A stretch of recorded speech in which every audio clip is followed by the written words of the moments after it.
আসসালামু আলাইকুম। ইরান ও দখলদার ইসরায়েলের মধ্যে চলমান যুদ্ধে বর্তমান যুদ্ধের তীব্রতা ব্যাপক আকারে ধারণ করেছে। গতকাল ইসরায়েল বাহিনী ইরানের বৃহত্তম গ্যাস ক্ষেত্রে হামলা করার পর, পেট্রোকেমিক্যাল কমপ্লেক্সে হামলা করার পর আজকে ইরান, বাহরাইন ও সৌদি আরবের যে সংযোগ ব্রিজ রয়েছে, দীর্ঘ 25 কিলোমিটার সেতু, তা আক্রমণের লক্ষ্যবস্তু করেছে। নতুন আরেকটি আপডেট আসছে, জুবাইলে সৌদি পেট্রোকেমিক্যাল কমপ্লেক্সে হামলা চালিয়েছে ইরান। ইরানের ফার্স বার্তা সংস্থা দেশটির সেনাবাহিনীর পূর্ব প্রদেশে অবস্থিত সৌদি আরবের জুবাইল শিল্পনগরীর একটি পেট্রোকেমিক্যালে হামলার খবর জানিয়েছে। সৌদি আরব সরকারের পক্ষ থেকে তাৎক্ষণিক কোনো মন্তব্য পাওয়া যায়নি।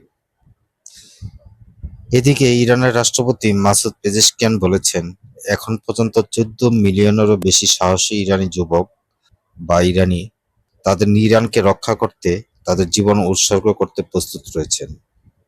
আমিও ইরানের জন্য আমার জীবন উৎসর্গ করেছি, আমি আছি, আমি তা চালিয়ে যাব। 24শে ফেব্রুয়ারি থেকে শুরু হওয়া এই যুদ্ধে ইসরায়েল বেশ কয়েকটি হাই প্রোফাইল হত্যাকাণ্ড চালিয়েছে, যার মধ্যে প্রাক্তন সর্বোচ্চ নেতা আলী খামেনি ও ইরানের সুপ্রিম ন্যাশনাল সিকিউরিটি কাউন্সিলের শক্তিশালী সেক্রেটারি আলী লাজানিও রয়েছে। এখন পর্যন্ত ইরানে অন্তত 2076 জন নিহত হয়েছে এবং 26,500 জন আহত হয়েছে।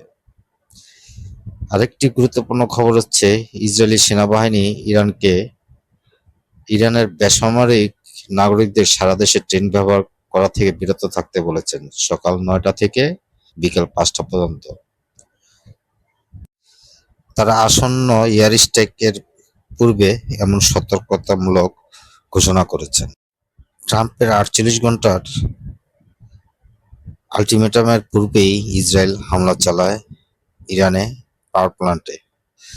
এখন ইরান সর্বাত্মক হামলা শুরু করছে এবং